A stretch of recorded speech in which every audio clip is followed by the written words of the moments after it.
உன்னை படிக்க வச்சது நான் தானே.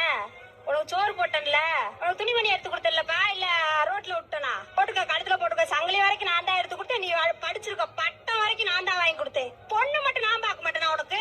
நம்ம ஊர்ல மட்டும்தாங்க பிள்ளைங்களை பெத்தது நானு, வளர்த்தது நானு, படிக்க வச்சது நானுன்னு ஒரு லிஸ்ட் போட்டு பிள்ளைங்கிட்ட நம்ம சொல்லிக்கிட்டே இருக்கோம். இது எல்லாமே அவங்க பசங்களுக்கு செய்யற உதவியா பாக்குறாங்க. இது நம்மளோட கடமை அப்படிங்கறத பேரண்ட்ஸ் ஆகிய நாம புரிஞ்சுக்கணும். நானும் ஒரு அம்மா தான். எந்த ஒரு குழந்தையும் நம்ம கிட்ட அவங்களே வரணும்னு நினைக்கிறது இல்ல. நம்ம தான் இஷ்டப்பட்டு குழந்தைங்களை பெத்து. அதுல ரொம்ப முக்கியமா குழந்தைங்களை பொறுத்தளவுக்கு அவங்க உங்களோட ப்ராஜெக்ட் கிடையாது, உங்களோட ரிட்டைர்மெண்ட் பிளான் கிடையாது, அவங்க உங்களோட டிராபிக் கிடையாது. அண்ட் முக்கியமா பேரண்டிங் அப்படிங்கிறது நம்மளோட ரெஸ்பான்சிபிலிட்டி. நான் உனக்காக இதெல்லாம் பண்ணிருக்கேன், சோ எனக்காக நீ இதெல்லாம் பண்ணியே ஆகணும்னு நம்ம நினைக்கிறது ரொம்ப பெரிய தப்பு. இந்த மாதிரி நீங்க பசங்களை அவங்களுக்குள்ளே கில்ட்டா ஃபீல் பண்ண வைக்கிறது ஒரு பேட் பேரண்டிங்கான உதாரணம். ஆஸ் அ பேரண்ட்ஸா நம்ம எடுக்கிற முடிவு தான் கரெக்ட், அவங்க எடுக்கிறது எல்லாமே தப்பு அப்படின்னு டிசைட் பண்ணாதீங்க. அவங்களோட முடிவுகளை அவங்களே எடுக்க விடுங்க. அவங்களுக்கு தெரியும் அவங்க எடுக்கிற முடிவுல எது சரி எது தப்புன்னு. அட்வைஸ் கொடுங்க, ஆனா அதே ஓவர் அட்வான்டேஜ நீங்க எடுக்க